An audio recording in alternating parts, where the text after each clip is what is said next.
Barakatah Yahweh, Barakatah Yahushai, Barakatah Yahweh, Barakatah Yahushai, Barakatah Yahweh, Barakatah Yahushai, Kol Layim La, Adonai Yahweh, Bashem Shalom Yahushai, Bashem Kakadash, double honors to the apostles at Ell's Great Millstone, peace, citation, hopeful elect, Shalom. And this video is from, this article is from the New York Post, and it mentions about the violent crimes arrests skyrocket for NYC kids in 2023. NYPD data shows. And this is published on May 27th, 2023. It says, and in April, a 14-year-old was arrested for kicking a 35-year-old Marine in the head. It says the Big Apple has seen a staggering 8% increase in the number of kids arrested for robbery and a 23% hike in youngsters arrested for felony assaults so far this year, according to the troubling NYPD data obtained by the Post. So far this year, 816 teens across the 5 boroughs have been collared for robbery compared to 451 in the same period last year. Says the number of youngsters arrested for felony assault has increased to 276 from 225, according to the most recent NYPD data available. Arrests for rape are up 44% from 9 to 13. Kevin O'Connor, who was in charge of the department's youth division before his retirement earlier this year, blamed the staggering increase on the raise the age law. Criminal justice reform pushed by the state's Democratic majority was enacted in 2018 and bumps up the age of criminal responsibility to 18 from 16. That means in most cases anyone younger would no longer be charged as adults. It allows for exceptions for some violent crimes and some gun offenses. It says a 14-year-old boy was charged with assault for punching a tourist and with attempted murder for shooting in East Harlem, cops said. This is raise the age on steroids, O'Connor said. These kids have no repercussions. They get arrested and released, arrested and released. It says juvenile crimes aren't tracked because family court documents are sealed and there isn't anyone to put the juveniles, so they get out and commit more crimes, and quote, so within 10 hours, even if they're remanded by a judge, he said, they're released because there's nowhere to put them. One recent and disturbing example is the 14-year-old who allegedly randomly punched a French tourist in Midtown on May 6th.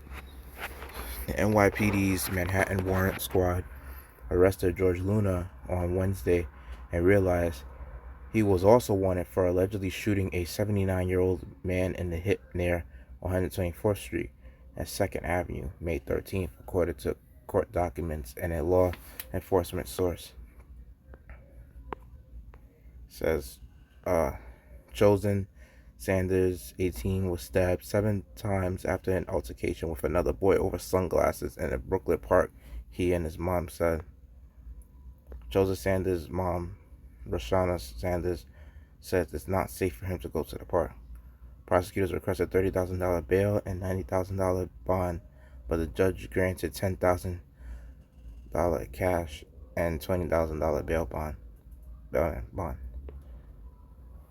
Officials wouldn't specify what happened to the teen because of his age. They probably let him go with his parents, the police source said. Another case this month involved a 15-year-old who stabbed a teen 7 times, leaving him covered in blood on a bench in downtown Brooklyn McLaughlin Park during a squabble over sunglasses.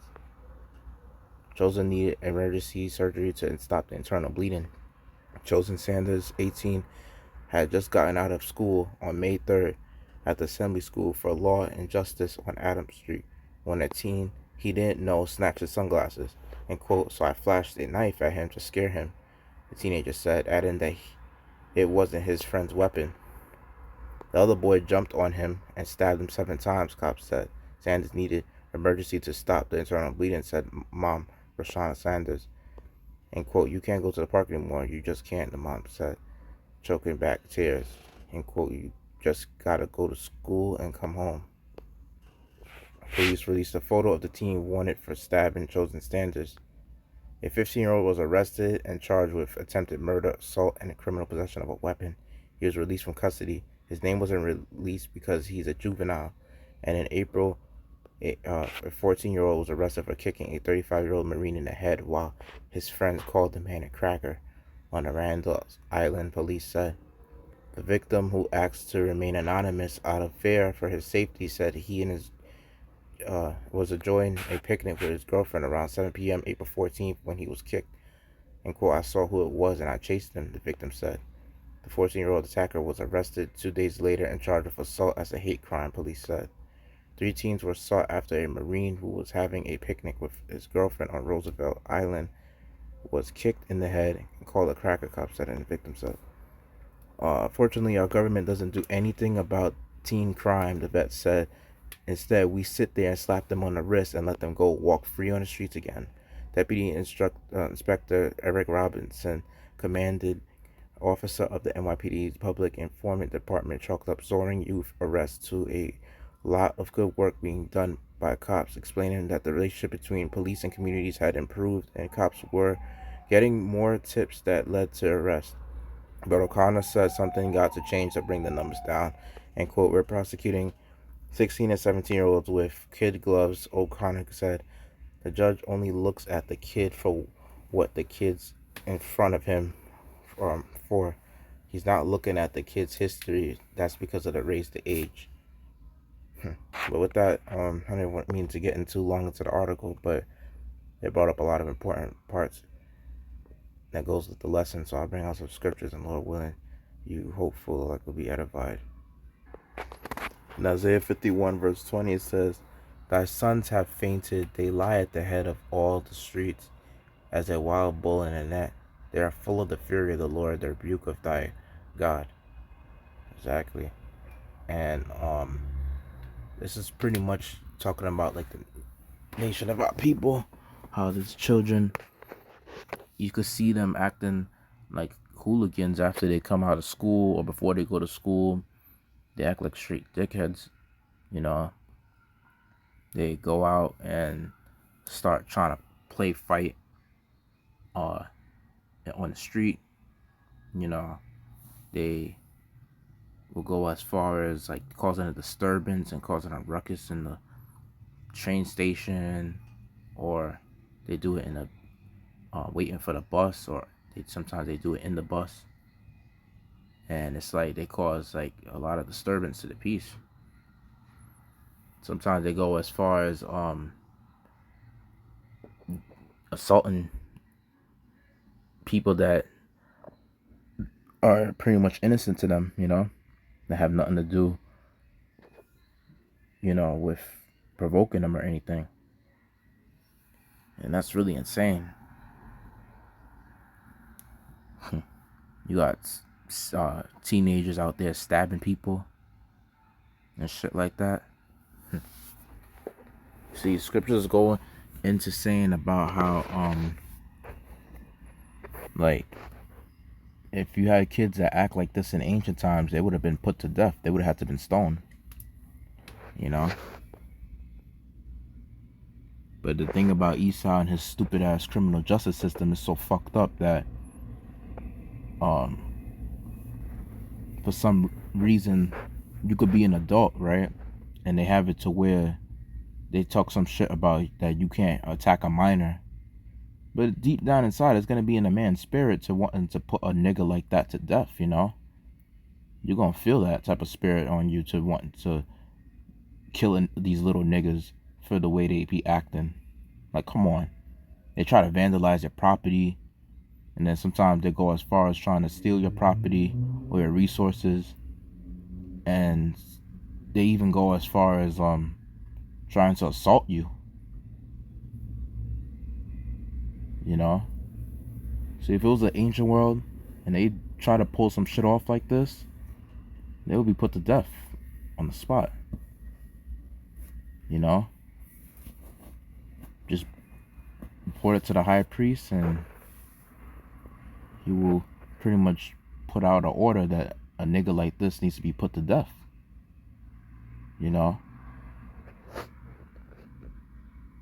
it's like these kids nowadays, they have no respect for people that are considered to be their elders, you know, and obviously those could be people that's old enough to be their parents or their grandparents even, or uncles and aunts or some shit like that. And these kids out here, they just don't have no remorse for any actions that they do, you know.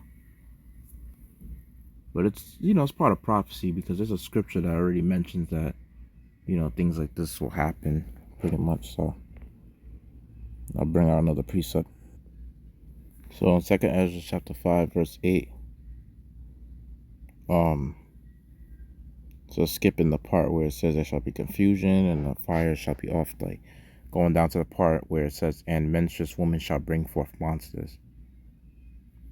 You know, that's the main part of that scripture that I wanted to bring out in this lesson. And this is the monsters that scriptures is talking about, you know. How these niggas, 2nd Peter's, I believe, if I'm not mistaken, it mentions about how, you know, they're but brute beasts worthy to be taken. And that's talking about these 2/3 niggas, these degenerates, man. You know, they're brute beasts. And beast and monster go hand to hand, you know.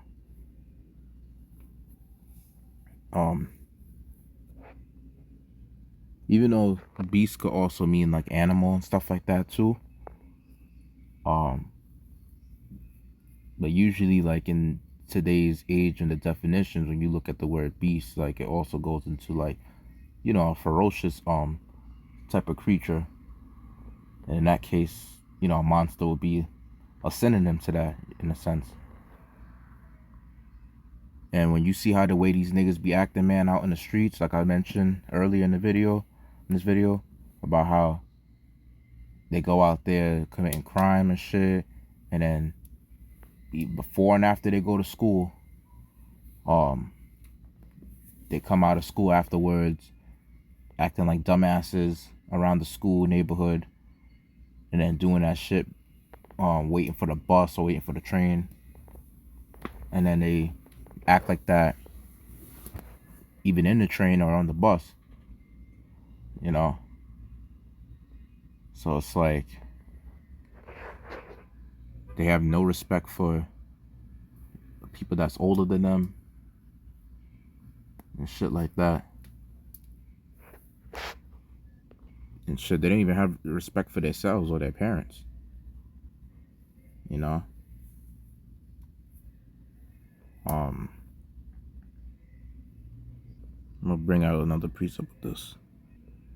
In the 2nd Peter chapter 2 verse 12, it says, but these as natural brute beasts made to be taken and destroyed speak evil of the things that they understand not, and shall utterly perish in their own corruption, and shall receive the reward of unrighteousness, as they that count it pleasure to riot in the daytime, spots they are and blemishes, sporting themselves with their own deceivings while they feast with you, having eyes full of adultery that cannot cease from sin, beguiling unstable souls, and heart they have exercised with covetous practices, cursed children, you know.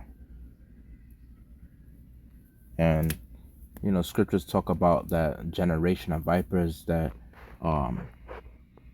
you know, and it says that somewhere in the New Testament, and how that this is the generation that pretty much crucified Yahweh Shai. You could technically tell that these niggas, it's like, you know, that you see the way these kids act, you know, how the crime rates are spiking up even amongst just teenagers, being that young, out there causing all type of mayhem out in the streets. Like, you know, these niggas are really degenerates, man. That's why,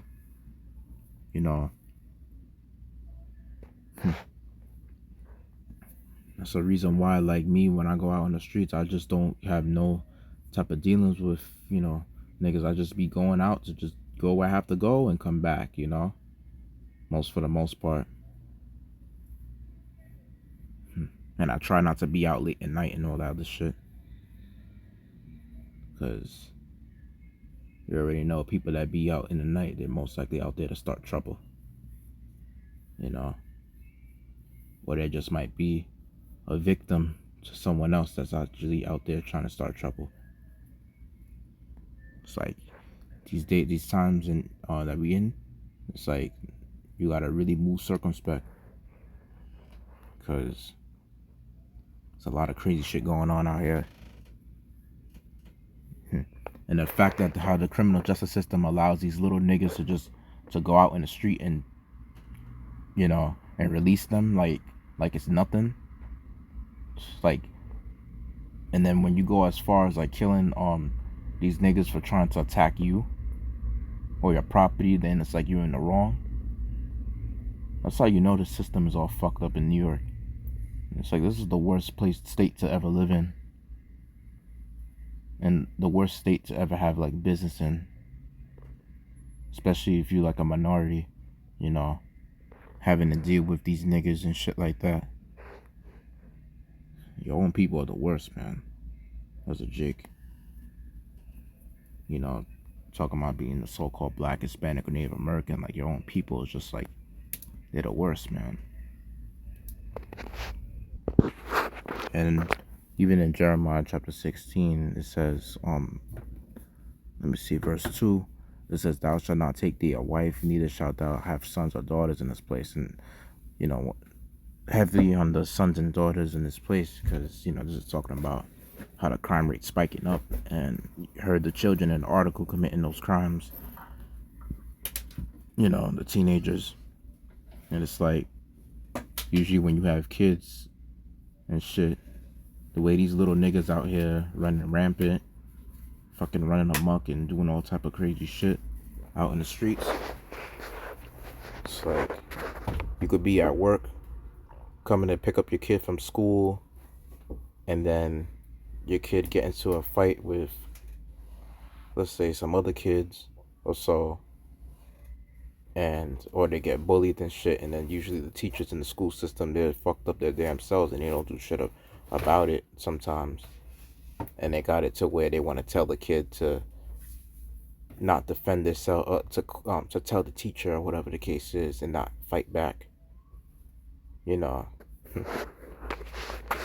tell you, man, it's just a lot in this stupid ass country, mainly the state of New York, and it's just a lot of bullshit that goes on, with this whole country in general. That's why Esau's not he's not fit to be a ruler. The things that this devil does and the shit that he allows for and the laws that he legislates, it's just completely going off.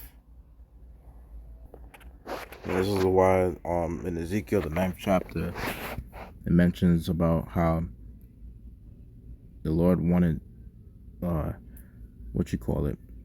death angels to go out and slay 2/3 of his people back then. These are the same wicked 2/3 coming back. That's what he said back then in Ezekiel 9th chapter, verse 6. Wait, no. I'll bring out verse 4. And the Lord said unto him, go through the midst of the city, through the midst of Jerusalem, and set a mark upon the foreheads of the men that sigh and cry for all abominations that be done in the midst thereof. And that the law is the mark of exemption from the judgment that was taking place. And to the others he said in Mount Heron, go ye after him through the city, and smite, let not your eyes spare, neither have pity. And these are upon the people that don't have the mark of exemption. So it says, slay utterly old and young, both maids and little children and women, but come not near any man upon whom is the mark, and began at my sanctuary. Then they began at the ancient men which were before the house. Yep.